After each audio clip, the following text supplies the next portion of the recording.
وہ ایک اونٹ تھا نا, بہت عرصہ ہو گیا یہ کہاوت سنائے بغیر سنائے ہوئے. ایک اونٹ تھا, ایک دمبا تھا. یہ امام شافعی کا شعر میں نے مکمل کرنا ہے, یہ ذہن میں رہے. ایک اونٹ, ایک دمبا اور ایک گائے بچھڑا, یہ تینوں سفر کر رہے تھے. بھوک لگی تینوں کو, تو ایک گھاس کی گٹھری نظر آئی. اب گٹھری ایک ہے, کھانے والے کتنے ہیں؟ 3 ہیں. تینوں میں ڈیوائڈ کریں گے تو کسی کا پیٹ بھی نہیں بھرے گا, ایک ہی کھا سکتا تھا. اب ان میں اختلاف ہو گیا, بھائی کون کھائے گا؟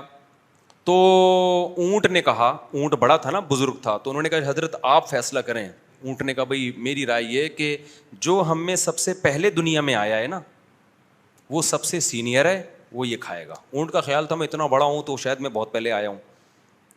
تو دمبے نے کہا دیکھو ابراہیم علیہ السلام نے جب بیٹا ذبح کیا تھا ہوا نہیں, تو اس کی جگہ کون آیا؟ سب نے کہا دمبا. اگرچہ یہ تاریخی روایت سے ثابت نہیں, لیکن دمبا. تو میں تو اس وقت سے ہوں. اونٹ کی نا ٹینشن ہونے لگی. اونٹ نے کہا یہ کیا ہو گیا؟ تو گائے نے بولا, بیل نے بولا کہ اچھا آدم علیہ السلام جب دنیا میں آئے تھے تو ہل چلانے کے لیے ٹریکٹر ایجاد ہوئے تھے؟ کہا نہیں. تو کھیتی باڑی کس سے کرتے تھے؟ سب نے کہا بیل سے. اس نے کہا اس کا مطلب میں آدم علیہ السلام کے زمانے سے ہوں. اونٹ نے بولا وہ تو ہسٹری ختم ہو گئی, اس کے بعد تو میں کیا بتاؤں. تو اونٹ نے کیا کیا, اونٹ نے بولا کہ گٹھری اٹھائی اور اپنی پشت پہ رکھ لی. انہوں نے کہا بھائی یہ تو آپ قدیم ہونا ثابت کرو. اونٹ نے کہا میں سب سے بعد میں آیا ہوں, ہمت ہے تو لے لو بھائی مجھ سے, ٹھیک ہے نا, میں کھاؤں گا. بدماشی اسی کو بولتے ہیں نا.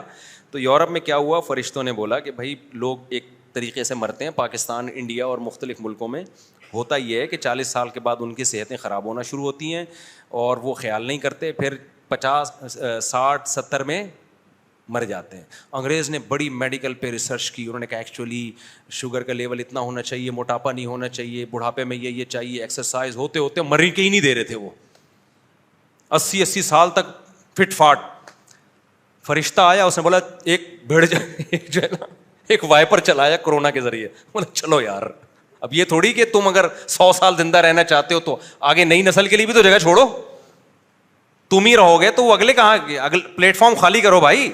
ہمارے حضرت فرمایا کرتے تھے نا کہ بھائی یہ جو بچوں کے بچے جب ہو جاتے ہیں تو وہ بتا رہے ہوتے ہیں بھائی نئی ٹرین آ گئی ہے, اب جو پہلے والی ٹرین ہے وہ پلیٹ فارم خالی کرے گی. تبھی دنیا اتنی تھوڑی ہے کہ سارے آدم علیہ السلام سے لے گئے بھائی, نئے آتے جائیں گے, پرانے مارکیٹ سے شارٹ ہوتے چلے جائیں گے. تو وہ مر ہی نہیں رہے تھے وہاں اٹلی میں, اور نا بوڑھے مر ہی نہیں رہے تھے, اور وہ گورنمنٹ پہ اتنے بوجھ بن چکے تھے. وہاں تو ویسے ہی گروتھ ریشو نہیں ہے لوگوں کا, جوان ویسے ہی کم ہے. تو اللہ میاں نے ان پہ بھی ترس کھایا, اور اللہ میاں نے بولے چلو بھائی, کرونا سے سب کو لائن لگا دی. وہاں اٹلی میں اتنے پھر بھی بہت ہیں بھائی. میں تو حیران ہوں یار, میں اٹلی میں گیا مارکیٹوں میں, بوڑھے ہی بوڑھے. میں نے کہا بھائی اتنی نہیں, بچے ہی نہیں ہو رہے نا ان لوگوں کے.